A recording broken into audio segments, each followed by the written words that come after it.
thank you all for coming to my talk today, where we're going to look behind the scenes of history and look at fencing masters and some of their shitposts. Well, I'm first going to introduce a bit about the historical fencing and a bit about myself as well. So I'm going to be discussing some things relating to what's called historical European martial arts, or for short, HEMA. And it's about reconstructing and practicing the fencing styles of 14th to 16th century Europe. Well, also other martial arts, mainly 14th to 16th century, but anything up to 1918 is like good to go. And also not just Europe, also some cultures influenced by Europe, such as North American fencing in the 18th century, for example. And HEMA in some form has always existed, as in people have always looked back to see what kind of fencing did other people do before us. But in its current form, it has roughly existed since about the 80s. And now something about me. I've been doing sword and buckler fencing, which is, I will briefly show, this type of fencing where one has a one-handed sword and a relatively small shield. We'll talk a bit more about this later. And I've been doing that for 2.5 years with the fencing club Hammerborg in Hamburg. And I'm a maths PhD student, so excuse the LaTeX beamer slides. The first thing we're going to talk about is one of the oldest fencing manuals, which is just called Manuscript I.33 or MS-133. It is a text also on sword and buckler fencing.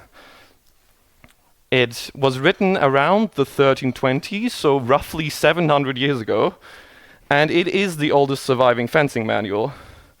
And the author we don't know much about, other than he is probably some anonymous priest. To the left we see what, at least the people who painted the book pictured the priest as. And it was produced in a monastery somewhere in Franconia, so not too far away from here. And it was probably written more as a reference and not quite as a manual, which makes studying it a bit difficult, because he's oftentimes, oh, you know what I mean, I will show you when we get there. Nowadays it's a bit difficult because he's no longer around. And there are several techniques that I want to talk about. So he wrote this fencing manual. And in his fencing manuals, there are a lot of good techniques, but the first kind of shitpost we want to talk about is he was a very good fencer, which meant he could allow himself to do some stupid stuff, or more or less things that are less techniques and more tricks. One thing is, as it is written here, I can use a sword as a pointing stick, is it says here first in Latin and then the German translation. Here the priest grasps or teaches how to grasp the opposer's sword, which more or less, I will briefly demonstrate it. It would have, the priest would be waiting in this sort of position, about to attack. And when he is faced with an opponent who has his sword fully stretched out, instead of really attacking, he just grabs the sword. Which is a stupid idea when the other person just does this, slightly moves the blade, and suddenly you've got a cut up hand. Not the best thing, but against an inexperienced fencer, it will probably work once, which is why it's more of a trick than a technique. And before we move on to some other fencing masters, I briefly, since this is something we as sword and buckler fencers are very proud about, is that the Manuscript I.33 has a woman. It is the oldest surviving fencing manual, and it has a female fighter, who here in this technique, it is portrayed here, actually wins against the priest, which is something, it's always the priest who comes out on top because he wrote the manual, but at the very end of the book, he gets beat by a woman, which is quite cool, and we kind of think this woman is just called Walpurgis. We don't know who she was, whether she was a real person or just the patron saint of the local monastery, but she has become the patron saint of sword and buckler fencers. So the next shitpost I want to talk about is, there are no fancy pictures here because it's a collection of texts, a series of 15th century texts that focus on armored fencing.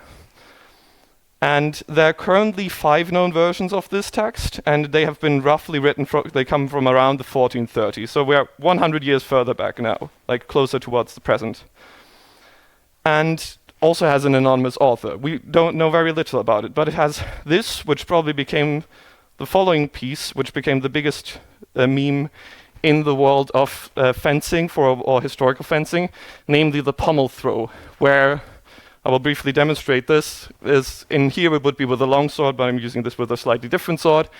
He would recommend that if you want to end your opponent quickly, you should unscrew your pommel, and once you've done that, chuck it at his head, disorientating him briefly. This is, well, it is a ridiculous technique, especially when you consider, well, did they really have threads yet? But it clearly also very much says, like, Schraub, like, to screw. So it is very much a thread, but so people have been kind of weirded out by this. Like, has this been an actual technique? What is this on about? And there have been many memes. We have a 10-year-old meme about ending him rightly. There's also note, in early versions it got mistranslated into English as not ending him quickly, but ending him rightly, leading to meme videos. My own fancy club doing a review of this technique where they said, actually it's quite effective. If you get something heavy thrown against your helmet, it's very loud and you're briefly very disorientated. And there are even more recent memes in the world of YouTube shorts where people still reference ending someone rightly whenever it is about using the pommel or having to unscrew something. The next meme we want to get at is Johannes Lecküchner, one of a great fencing masters who I will briefly demonstrate. Like, he used this type of blade. Well, this is a training blade made of plastic, but this type of so-called langes Messer, long knife, which people started using because swords became illegal, so they just made the knives very long, which was not a sword. And people used that so much that some people started writing fencing manuals for that. And for Johannes Lecküchner, we actually know some of his historical dates. Just some very brief things is that he was born in the 1430s around 1430 near Nuremberg. He spent a lot of his time in cities like Leipzig, Heidelberg, Herzogenaurach, around all southern-ish Germany. And he became a priest sometime before 1478. And he finished his book on his amazing treatise on the long knife, the langes Messer fencing, and died in 1482. So this is probably some of the, he was quite a weird, eccentric person, because we will see now the following techniques I will not demonstrate, but you can already see. So this technique, I will not try to read the Old High German, but if it then reads, the translation then reads, then, if you come to the man, grab him as is stated before, and as you have grabbed him, fall simultaneously to close him on your arse. And as you fall, turn your back on his right side and hold him firmly. You can also play board games, eat and drink, so that he cannot stand up unless you let him cordially up. Otherwise, he has to rot under you. It is nice to see that even nowadays, the picture they use, the board game they use, is still recognizable to us today. It's he's playing backgammon. And well, this technique actually continues, and it gets more absurd somehow. He then says, if you want to throw him into a bag with the element announced before, so secretly appoint some men who have hidden a bag with them at the swordmanship competitions, and stand behind the people. This is a technique about throwing somebody in a bag. Then grab him as it is depicted before, and as you have brought him in the scale, lead him with force to these who stand with the bag and make him crawl to it. If he does not want to do it voluntarily, then when they hold open the bag, grab with your right hand as his right leg close at the bone on the outside and lift him, blah blah blah, and in the name of God, and throw him in the name of God into the bag, and then do to him what you want. This is once again a priest. He very much often, he wrote these things of in the name of God do this. He ended certain phrases with amen. This is what he got up to when he wasn't doing his priestly business, which I think is what more priests should be doing nowadays. And now we get to one of the more famous names in historical fencing. Also, to some degree, was also one person who's sometimes considered the patron saint of fencing. Paulus Hector Mair. He was a German aristocrat, a civil servant, and historical fencer. He was born in 1517 in Augsburg, and, well, He spent his family's wealth on collecting fencing manuals and his lavish lifestyle. Once he ran out of doing that, since he was a civil servant, he just embezzled public funds to collect fencing manuals and support his lavish lifestyle. He sadly he was arrested, tried, and hanged as a thief in 1579 for, well, the above. He did lead a life of 62 years, which relatively impressive. And during this time, he collected so many fencing manuals. Like, the existence of him alone and him embezzling funds makes it a lot easier nowadays to do historical martial arts, because we have this one guy who collected a lot of it. And he also produced the extraordinarily expensive Opus Amplissimum de Arte Athletica. And also, for all of the above, namely spending all his money, all of the money he can get onto historical fencing, he to some degree became also an unofficial patron saint of HEMA in itself, as again, for all of the things he did. Also, this very beautiful painting over here on the left, this is from the Geschlechterbuch der Stadt Augsburg, which he himself made. So this is, I guess, the equivalent of himself portraying himself as a Chad. One could say. And a thing a lot of fencers do is we will grab whatever we can see and just think about, I can hold this. How can I use this as a weapon? And Paulus Hector Mair did that as well. He wrote some amazing fencing manuals. But what he also did was he wrote fencing manuals for the sickle, which is, I have a replica here. The sickle is not quite such a useful tool for fencing, mainly because the one blade you have curves back onto yourself. There are certain things which you can, there are fun things you can do with a sickle, such as grabbing things, grappling things. But overall, a sword is just basically always better than a sickle. We have no historical records of people ever fighting with a sickle. So we have to assume he did that just for the shits and giggles of, I can do that, I can make that into a fencing manual. And he did that, and he hired amazing painters and like models to work for him to do that. I will not go into the specific techniques, just here wanting to show the ridiculousness of. And he didn't stop at the sickle. The next thing he did was also the scythe, with an even longer blade curved towards you at a really bad angle. Like, scythes are really only good for cutting towards the ground. If you ever held a scythe in your hand, which I know probably most haven't, not a good fencing weapon.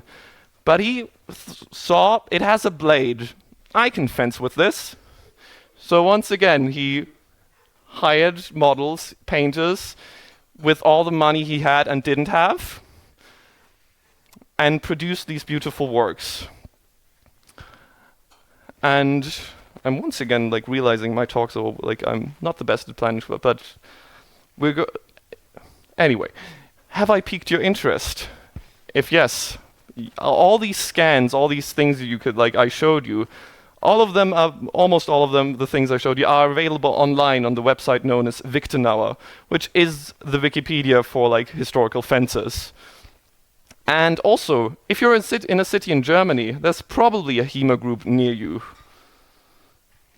From now, talking a bit from the heart, I know several of them, so I will briefly mention that fencing doesn't, it collects some weird folk, which contains a lot of very good nerds, such as present here at a hacking event, but also sadly a lot of people who, some people who you don't want to meet with. But there is there is the German fencing, the German umbrella group for historical fencing, which also has here the map of all of their member clubs. And in general, the historical this umbrella group tries to make sure that none of all of these groups are in general good. They're anti-racist, all of these things that one would want. And also, not just in Germany, there are HEMA clubs all over Europe. If you're in a bigger European city, then there's probably a fencing club near you. And lastly, feel free to talk to me. The event has just started. In general, we can like talk about swords and sword fighting, and I will bring. We can do things like some fencing maybe at the Herrengarten at some point. If people are interested, feel free to talk to me. Reach out. I would love to talk. And I have slightly misjudged how long this would take. So now we have a lot of time for questions. Do we have a microphone for questions? Or if not, I will just. Thank you.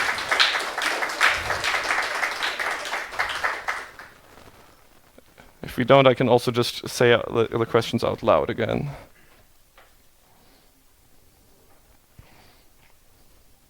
Maybe we can already. Are there any questions?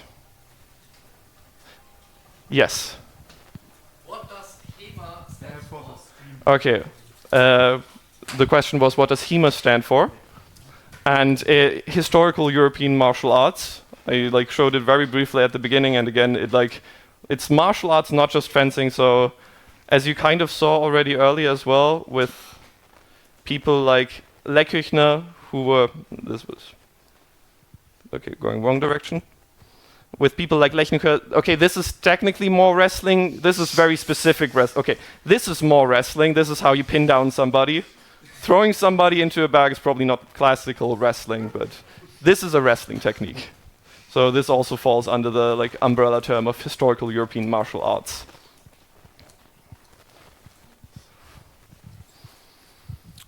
When you described that technique of throwing someone into a bag, you said it was an activity outside of his priestly activity. Why would you say that? It could be part of his priestly activity, right?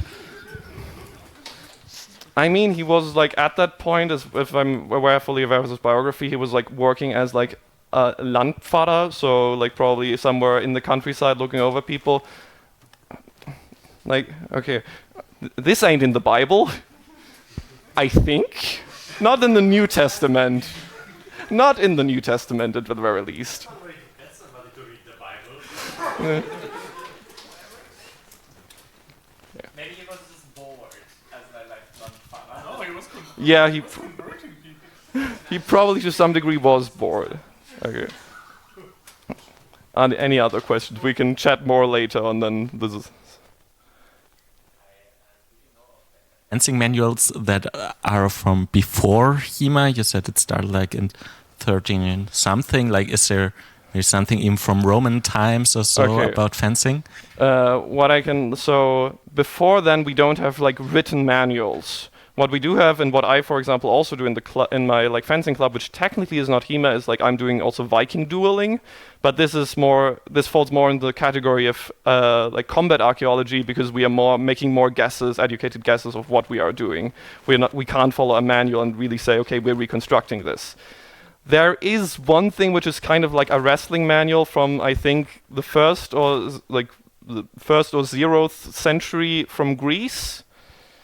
But apart from that, like the real fencing manual, which we consider for HEMA, that the first thing regarding that is really this I.33 from the 1320s.